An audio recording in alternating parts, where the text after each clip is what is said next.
오늘은 사무엘하 19장 11절부터 20절 말씀까지입니다. 여기 이제 11절에 보니까 다윗 왕이 사독과 아비아달 두 제사장에게 기별하여, 이 사독과 아비아달이 누굽니까? 제사장인데 다윗이 예루살렘을 탈출할 때, 그렇죠? 거기에다가 시몬을 해드리잖아요, 그죠?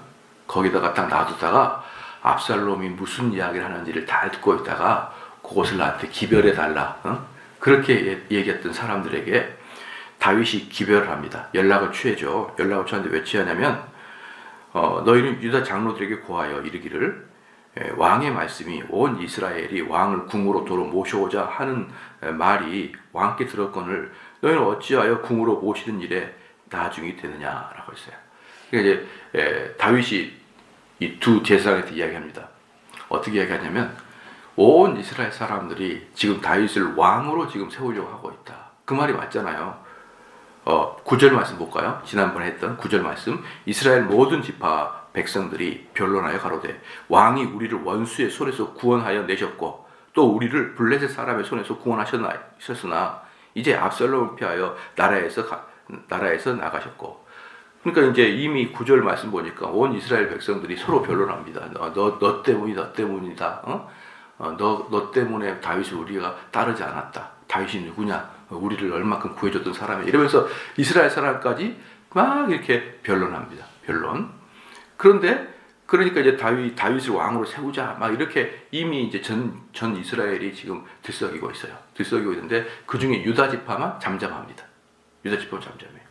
그러니까 이제 다윗은 유다 지파한테 기별하면서 그 누구의 두 제사장한테 한마디로 유다 지파하고 다윗 간에 이렇게 조율을 하는 사람으로 보내죠. 조율을 하나 보내가지고 우리가 이러면 안 된다. 이런 식으로 이야기했습니다. 왜 그러냐 그러면은 어제도 지난번에 말씀드렸지만 이미 그 9절 말씀에 압살롬을 피하여 나라에서 나가셨고, 그러니까 정당성을 잃었단 말이에요. 정당성은 압살롬에게 가 있단 말이에요. 왕의 정당성은 압살롬에 있다.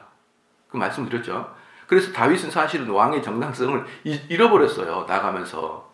그렇기 때문에 지금 다윗은 다시 왕으로 되려고 그러면은 전 국민의 다시 한번 이렇게 동의가 필요하단 말입니다. 동의가 필요하죠. 그런데 이제 만약에 온 이스라엘 전체가 다 동의를 했는데 유다가 동의를 하지 않으면 두 가지 가장 큰 문제가 발생합니다. 첫 번째는 뭐냐 그러면은 왕이 즉위식을 예루살렘에서 할 수가 없게 되는 거죠.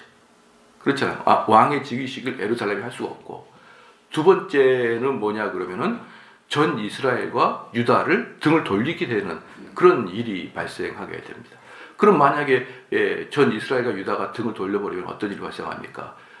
다윗의 근간을 다 빼앗겨버린 것이죠. 다윗은 유다 지파니까. 그러면은 원래 전통적으로 이제 다윗도 보면 알겠지만 전통적으로 이스라엘 지파하고 유다 지파가 서로 좋은 관계가 아니에요. 서로 좋은 관계가 아니기 때문에 이렇게 돼버리면 서로 이제 완전히 으르렁거리게 됩니다. 그러면 이제 다윗은 기반을 잃어버리죠. 기반을 잃어버리고 다윗이 만약에 무슨 명령을 하려 치면 그 북이스라엘의 토 세력들이 동의를 안 해버리면 이건 왕인지 뭔지 관심도 없어요.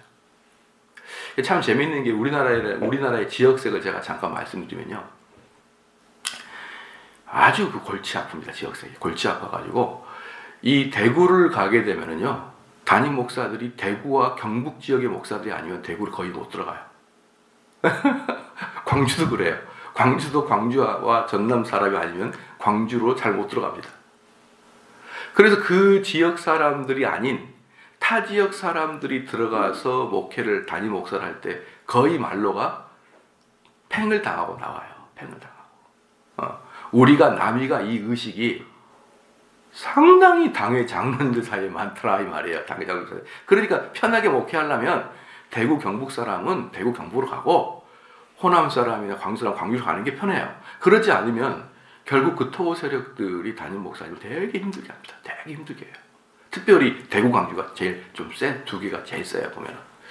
그래서 이제 거기 지역에 가신 그 기타 외 지역의 목사님들은 저한테 전화가 자주 와요. 미치겠다 이러면서. 그래서 사실을 이제 교회 안에서도 뭐 우리 어머니가 이 교회에서 아주 실력 있는 권사님이야. 또 뭐 우리 아버님이 장로님이야. 이 정도 되면요 괜찮아요. 괜찮아. 그런데 생뚱맞게 딱 오게 되면은 모르겠습니다. 결국은 담임 목사 체제로 갈지 몰라도 한동안 되게 어렵습니다. 되게 어려워요. 근데 그게 이스라엘도 똑같죠. 그렇기 때문에 유다 지파를 배경으로 갖고 있는 다윗이 유다를 버리고 이스라엘로 갔다. 그러면 다윗은 명령을 내리면 너나 잘해 이렇게 해버리면 왕이 아닙니다 이게. 그러니까 다윗은 유다 지파한테 진짜 제대로 된 환영을 받아야 되는 거예요. 그래서 토호세력을 딱 보내 그들의 마음을 살게 하기 위해서 대제사장 둘을 중간에 관계로 풀어주는 관계로 보냈어요.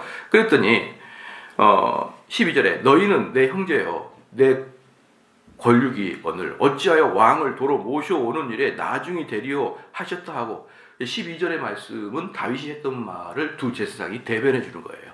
그렇죠. 너희는 내 뼈 중에 뼈요 살 중에 살 아니냐 이렇게 다윗이 얘기했겠죠. 자 이런 말 정당합니까 안 합니까? 정당합니다. 정당해요. 그런데 바로 이 12절 이 문장 때문에 결국 이스라엘과 남유다가 원수가 돼버려요. 이 말 때문에. 여러분들 이게 이 말을 보면 우리가 뭐가 잘못된 것 같냐라고 하지만 이미 편파적이잖아요. 이미 편파적이지 않습니까? 그러니까 사람들은 그때 그 순간에 그 어떤 것을 얻기 위해서 자기 나름대로의 머리를 써요. 그런데 결국 이 문장 때문에 결국은 다윗은 엄청난 고통을 당하게 됩니다. 결국은 이스라엘이 쪼개지는 거예요. 둘로 쪼개져 버립니다. 그래서 더욱더 가까울수록 더 거리를 두는 것이 전체 통일을 위해서는 더 낫다라고 보는 것이죠. 자, 이 말을 하고 그 다음에 너희는 또 아마사에게 이르기를 이 아마사가 누구냐 그러면요 압살롬의 군대 장관이었습니다. 압살롬 반역파의 군대 장관이었는데 그 반역파의 군대 장관이 실질적으로 권력 맞습니다. 왜냐 그러면은 다윗에게는 동복 엄마가 같고 아버지가 다르다고 했잖아요. 이복 누이 동생이 아니라 동복 누이 동생이에요. 누님인지 동생인지 그렇잖아요. 그러니까 아버지는 같아. 근데 엄마가 달라요. 근데 엄마가 다른 두 자매가 있었잖아요. 그 두 자매의 아들들이 하나는 아마사고 하나는 요압이에요. 그러니까 요압과 아마사는 이모지간의 조카들이죠. 다윗이 볼 때 둘 다 조카예요. 근데 요압과 아마사는 이모들의 아들들이 그죠. 이해가 되시죠? 그러니까 사실 권력 맞습니다. 권력 맞는데 문제는 뭐냐면 걔가 압살롬의 군대 장관이었어요. 맞습니다. 압살롬의 군대 장관이었어요. 그러니까 13절 너희는 또 아마사에게 이르기를 너는 내 권력이 아니냐. 네가 요압을 대신하여 항상 내 앞에서 군장이 되지 아니하면 하나님이 내게 벌을 내리시기를 바라노라 하셨다 하라 하여 이렇게 말한 것이죠. 그러니까 뭐냐면은 지금 유다 사람들이 왜 지금 머뭇거리고 있는 줄 아십니까? 왜 머뭇거리냐면 유다 지파가 거의 압살롬을 지지했거든요. 유다 지파가 거의 압살롬을 지지했으니까 체면도 안 쓰고 그 체면은 둘째 문제고 만약에 다윗이 왕이 되면은 압살롬을 적극 지지했던 유대의 장로들과 장관들, 귀족들 어떻게 되겠습니까? 그러니까 체면은 고사하고 목숨이 댕강 날아갈지 모르니까 유다 지파는 가만히 있던 겁니다. 그러면 다윗의 입장에서는 그들을 내가 너희들을 죽이지 않겠다라는 어떤 그 분명한 제스처를 취해야 될 거 아니겠습니까? 그 제스처가 뭐냐면은 그 아마사조차도 내가 누구 대신에 요압 대신에 너를 군대장을 세우지 않으면 내가 하나님께 벌을 받겠다는 거예요. 요압은 다윗의 군대 장관이었고 아마사는 압살롬의 군대 장관이었거든요.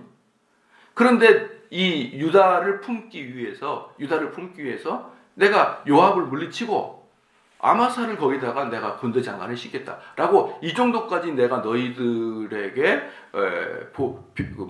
보복을 하지 않겠다. 그걸 보여주고 있는 거거든요. 그걸 보여줘가지고 상당히 이제 유다 사람들이 그 말을 듣고 야, 다윗이 우리를 죽이지 않겠구나. 어? 그렇게 이제 한 거예요. 12절, 13절 이야기를 들어보니 그래, 맞아, 다윗이 우리를 죽이지 않겠구나. 우리가 누구를 왕으로 뽑겠냐. 다윗 뽑자. 그러면서 유다 지파가 확 마음이 돌아서 버린 거예요. 확 마음이 돌아섭니다. 14절에 모든 유다 사람들로 마음을 일제히 돌리게 하며 저희가 왕께 보내어 가로되 왕은 모든 신복으로 더불어 돌아오소서 한지라. 갑자기 유다 지파가 아주 적극적으로 이제 왕을 맞이합니다. 그러면 여러분, 이 아마사는 어떤 사람이에요? 아마사는 어떤 사람이에요? 쉽게 말하면 다윗의 그 추종자들과 적대적 관계였잖아요. 적대적 관계. 여러분들은 어떻게 생각하십니까? 만약에 우리 교회가 이제 쉽게 생각하면 우리 교회가 이제 뭡니까? 두 개로 쫙 쪼개졌어요. 딱 쪼개졌는데 한쪽의 지도자와 여기에서 지도자가 서로 이렇게 원수가 됐는데 이제 저희 교회가 하나로 하기 위해서 이쪽에 있는 지도자를 수석 장로님으로 하겠다 이제 한 거예요. 그렇죠? 서로가 원수됐다가 화합을 하려고 하는 차원에서 그래야 될까요? 아니면은 너희들은 반란을 했으니까 좀 밑에 있고 너희들은 날 도왔으니까 내가 너희를 좀 더 등용하고 1번일까요? 2번일까요? 1번? 예, 1번이죠. 1번. 반란하는 놈들은 당연히 벌을 줘야죠. 근데 보통 세상에서는 저까지 품으라고 그러잖아요. 그렇죠? 그 문제가 뭡니까? 얘네들이 돌아서 버려요. 얘네들이 돌아서죠. 그동안에 죽자 살자 원수 맺고 살아왔는데 목사님이 화합한다 해가지고 얘네들도 똑같이 등용하거나 심지어 얘네들을 더 채용을 해요. 그럼 얘네들은 얼마나 화가 납니까? 우리는. 그래서 도왔던 사람을 먼저 챙겨야 돼요. 그 원리를 잊지 마십시오. 그래야 평안합니다. 근데 여기서는 다윗이 아마사를 등극을 시켜버려요. 그러면서 어떻게 합니까? 요압 대신에 너를 세우지 않냐면 하나님께 벌을 받겠다 이렇게 해버리고 하니까. 그리고 다윗의 입장에서는요, 압살롬이 압살시키고 싶은 마음이 있겠죠. 왜? 두 개였습니다. 압살롬은요,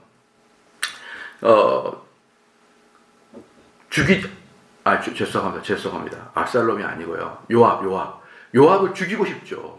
죽이고 싶지. 왜냐하면 요압은 압살롬을 죽이지 않아도 되는데 죽였고, 그리고 다윗이 압살롬 때문에 너무 마음이 아플 때 아주 비난을 해버렸거든요. 다윗을.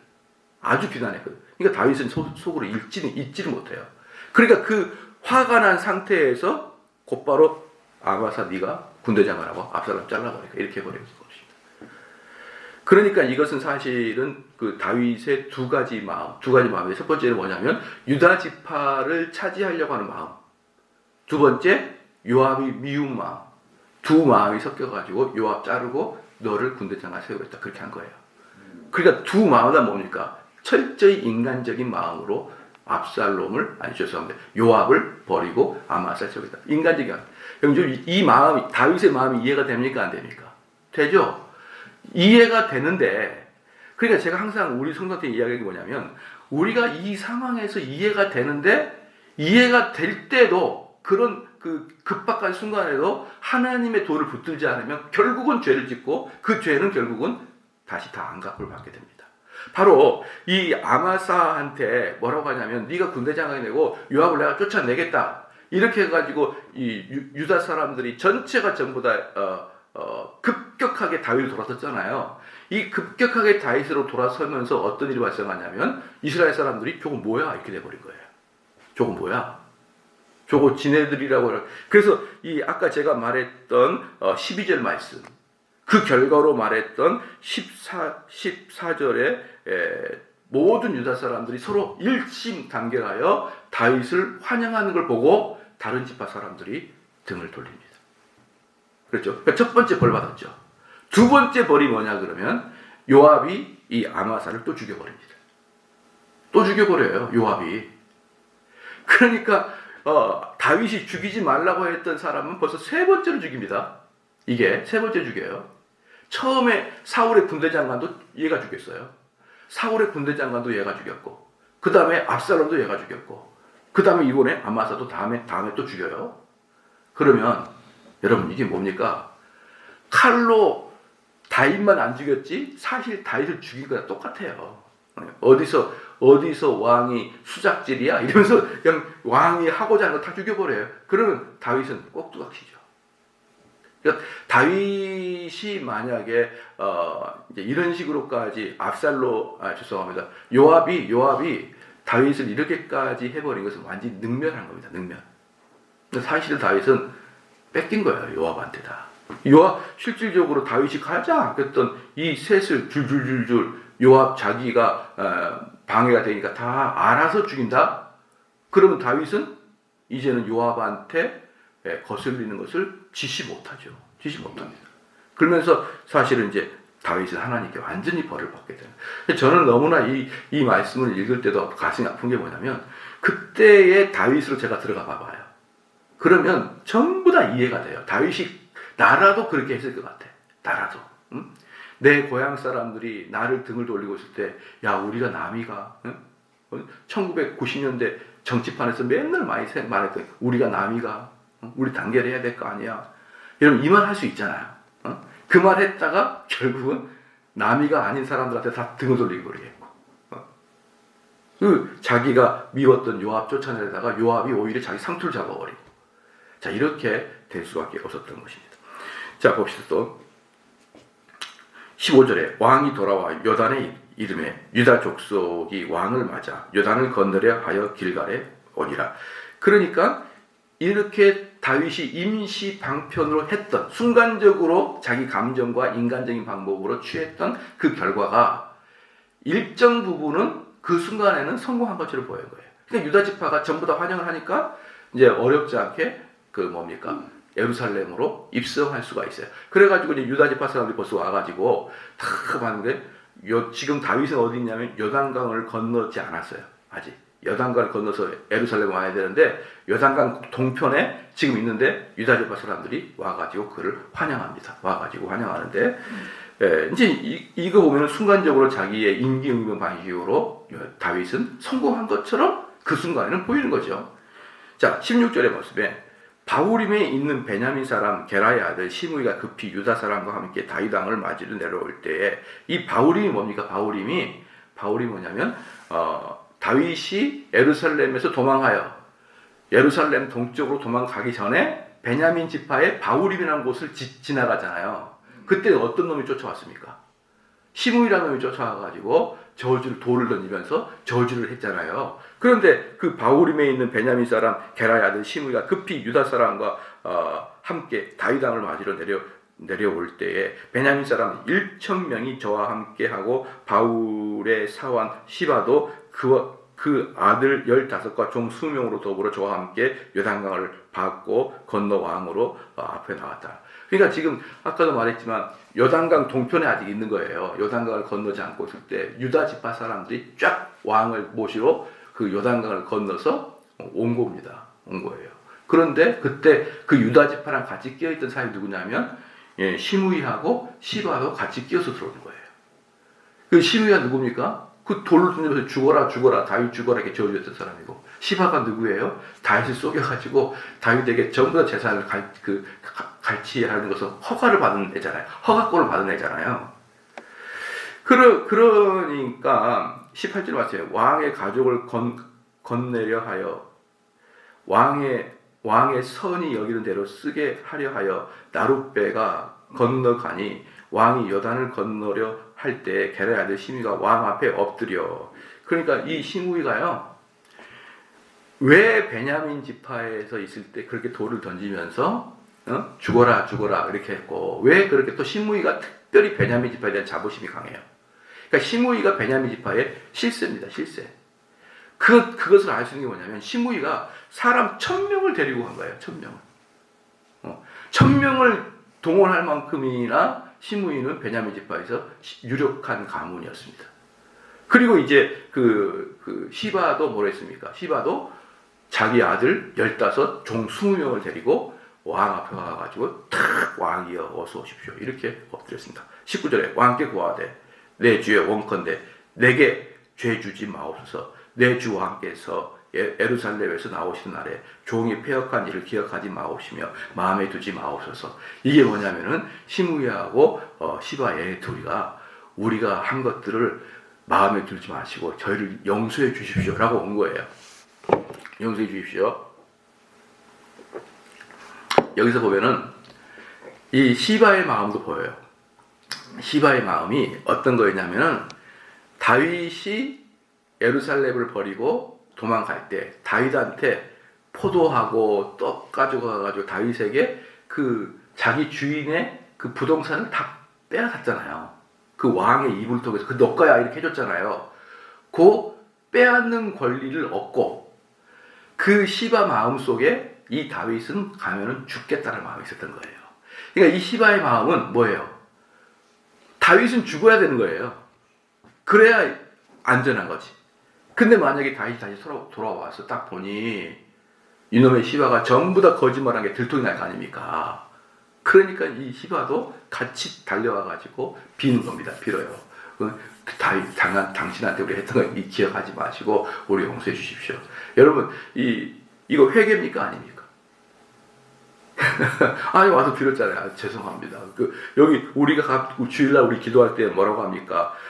이 19절의 마지막에 나 종의 패역한 일을 기억하지 마옵소서 마음에 두지 마옵소서. 우리도 예수님께 이렇게 기도하잖아요. 우리의 죄를 기억하지 마옵소서. 근데 왜 이거 회개가 아니냐면 자기 벌 받는 게 두려워서 와서 한 거예요. 이것은 회개가 아니라 뭐예요? 아주 얍삽한 거죠. 아주 얍삽한 거죠. 살려달라고 이렇게 얘기하죠. 그렇기 때문에 지금 이 시므이와 시바는 아주 그 시세의 눈이 밝은 아주 변덕스럽고 아주 비열한 사람들의 전형입니다. 전형이에요. 그럼 이 사람은 어떻게 되느냐? 이 사람은 어떻게 되냐니까 20절에 왕의 종 내가 범한 줄 아옵는 고로 오늘 요셉의 온 족속 중에 내가 먼저 내려와서 내 주 왕을 영접하나이다. 여기서 20절의 마지막에 오늘 요셉의 온 족속 중이라고 하는 게 뭐냐면 요셉은 두 아들이 있습니다. 에브라임과 므낫세가 있습니다. 그런데 이제 이 특별히 이제 요셉 중에서는 축복받은 애가 에브라임이에요. 에브라임. 그래서 우리 예수님도 에브라임아 나의 에브라임아 이렇게 말하는 게 뭐냐 그러면요. 이스라엘을 크게 두 개 보면은 남유다 북에브라임 이렇게 보는 거예요. 그러니까 북쪽 전체를 에브라임으로 봐요. 에브라임. 남쪽 전체를 유다로 보고. 그래서 다른 지파들은 소수예요. 예, 물질과 권력과 땅의 크기가 에브라임이 압도적이에요. 그러니까 북을 대표할 때를 에브라임 그러고 남을 대표할 때는 유다라 그런단 말입니다. 그러니까 여기서 요셉 지파라고 하는 건 뭐예요? 그냥 나는 북쪽을 대표해서 왔다 이 말이에요. 북쪽을 대표해서. 그러니까 지금 이 신미가 뭐라 그러냐면 북쪽 사람 중에서는 내가 제일 먼저 왔지 않습니까? 당신에게. 이렇게 말하면서 아부를 해요. 첫 번째. 두 번째 뭡니까? 나를 그래도 잘 꼬셔야 내가 북쪽 지파 대표로 북쪽 사람한테 이야기 잘해줄게요. 이 두 개를 양당간에 딱 이야기를 하는 겁니다. 사람이라는 게. 그러니까 다윗은 어때요? 지금 입궁 자체가 어때요? 급한 거예요. 괜히 다른 지파의 사람들의 마음을 상할 이유가 없죠. 그러니까 지금 다윗의 마음속에 뭐가 가득하냐 그러면요. 지금 수많은 지파의 사람들이 가장 두려워한 게 뭐냐면은 저 사람이 왕이 돼가지고 우리를 어떻게 할 것인가에 두려움이 있기 때문에 다윗의 마음에 가장 큰 게 뭐냐면 자기는 너그러운 자라는 걸 보여줘야 되는 거예요. 그러니까 이 시므이하고 시바가 뭐랍니까? 제가 아까 말했죠. 시세가 밝고 아주 얍삽하다고. 지금 내가 가야 다윗이 허락해 줍니다. 여러분도 그렇잖아요. 만약에 여기에서 신호등이라도 하나 달고 싶어요. 도저히 신호등 아니면 횡단보도라도 우리 집 앞에 하나 달고 싶어요. 언제 갑니까? 투표 직전에 가가지고 국회의원한테 가가지고 이 지역 의원한테 가가지고 여기 앞에 신호등 좀 하나 설치해 줘야 되지 않습니까? 그럴 때가 국회의원이 제일 약하거든요. 이제 투표 얼마 안 남겨놓고 민원들이 가가지고 여기 앞에 뭐 하고 이렇게 이야기를 하게 되면은 저희들도 이제 그 처음에 몇 번은 그랬었어요. 몇 번은 우리 교회에서 나가자마자 쭉 오른쪽 가가지고 유턴해서 돌아오려고 그러면 그 1km가 넘어요. 그게 그러면은 제가 만약에 옆에 중국집 가려고 그래도 돌아서 가야 되는 거예요. 그러니까 국회의원 될 때마다 가가지고 그 앞에 여기서 교회에서 나가서 곧바로 신호받고 자회전 해달라고 그 몇 번이나 냈죠. 그때가 언제였냐 그러면 전부 다 투표 전에 그 응답이 왔어요. 응답이 뭐라고 하냐면 대통령도 그렇게 못합니다. 그래서 내가 포기를 했어요. 대통령도 여기서는 못한다는 거예요. 왜 그러냐 그러면은 절대로 못하는 게 뭐냐면 황색 두 실선 있죠. 두 개의 황색 실선은 천없이 해도 안 된답니다. 그게 안 된다는 거예요. 그러니까 황색 두 실선의 뜻은 뭐냐면 중간에 길 내지 말라는 뜻이래요. 그래서 몇 차례 했다가 대통령도 요구해도 안 되니까 걱정하지 마세요. 그래서 걱정 안 하고 지금까지 이제 지금 만약에 그런 말 안 들었으면 투표할 때마다 또 가가지고 이거 안 됩니까? 그렇죠. 아주 복잡해요. 거기 쭉 가가지고 돌아오려고 그러면 복잡합니다. 우리도 그렇잖아요. 가장 지금 정치인들이 약할 때가 언제인지 알잖아요. 우리도 별 볼 일 없는 우리도. 그러니까 시므야하고 시바는 딱 알죠. 지금 다윗한테 가면 다윗이 오케이 해줄 것이다. 그러니까 달려와가지고 요단강 건너기 전에 넙죽 엎드려서 우리 용서해 주시고 자비롭게 해주시고 이러니까 다윗이 오케이 했습니다. 오케이 했는데 결국에 둘 다 비참한 말로를 맞아요. 그러니까 이 다윗이 유다 지파한테 잘 보여서 순간적으로 오케이 받았죠. 또 이 시므야와 시바도 다윗한테 잘해가지고 순간적으로 오케이 받았죠. 그 결과 비참하게 둘 다 돼버려요. 둘 다. 그러니까 우리들은 뭡니까? 우리들은 진짜 회개가 뭐냐 그러면 내가 하나님의 마음을 아프게 해서 죄송합니다. 이게 회개지. 내가 하나님 앞에 죄를 졌고 벌을 받으니까 하나님 죄송해요. 이건 회개가 아니에요. 이건 그것을 때우려고 하는 거고 그 고통에서 벌을 벗어나려고 하는 마음이 크기 때문에 진정한 회개는 이게 아닙니다. 진정한 회개는 내가 하나님 앞에서 죄를 진 것 자체가 몹쓸 놈이고 부끄럽고 내 자신이 미워가지고 하나님께 매달리는 거지. 그래서 회개는 죄를 미워하는 것이지 고통을 없애려고 하는 게 회개가 아니에요. 그런데 우리는 보통 뭡니까? 죄를 지어놓고 고통이 오기 전까지는 회개도 안 합니다. 그냥 어떻게 잘 지내요. 그리고 이제 집안에 박살이 나고 뭐가 생기고 몸에 고통이 오고 그때 하나님 나를 용서해 주십시오. 그럼 이게 시므이랑 다를 게 뭐가 있습니까? 시므이랑 다를 게. 그것도 고통이 평상시는 오지도 않아요. 근데 어려움이 있으면 막 와가지고 기도하고 옛날에 전혀 이제 새벽 예배 나오지 않다가 갑자기 새벽 예배 나오면 항상 제가 무슨 일이 있습니까? 이렇게 물어봐요, 제가. 그때 이제 달려오는 거죠. 막 와가지고 하나님이요, 죄송합니다. 평상시 계속 나오신 분들은 기도하러 나오는데 안 나오다가 갑자기 작정하고 나오면 무슨 분명한 일이 있는 거예요. 일명 영적 시므이. 와가지고 와가지고 용서해 주십시오. 여러분 그리고 딱 그 일이 끝나면 또 안 와. 이 사람들 정말 대단한 사람들이에요. 하나님을 어떻게 그렇게 보는지 모르겠습니다. 그래서 우리는 회개가 무엇인지를 잘 알아야 됩니다. 하나님이 어찌 우리보다 지혜가 없을 것 같아요. 어찌 우리보다 어리석을 것 같습니까? 하나님은 우리보다 수천 배, 수만 배, 무한대로 지혜로우신 분인데 우리의 유익을 위해서 잠깐 와가지고 하나님께 부르짖는다? 물론 그 순간에 그 일이 해결될 수 있지만 궁극적으로 그 사람에게는요 복이 갈 수가 없는 것이죠. 기도하시겠습니다.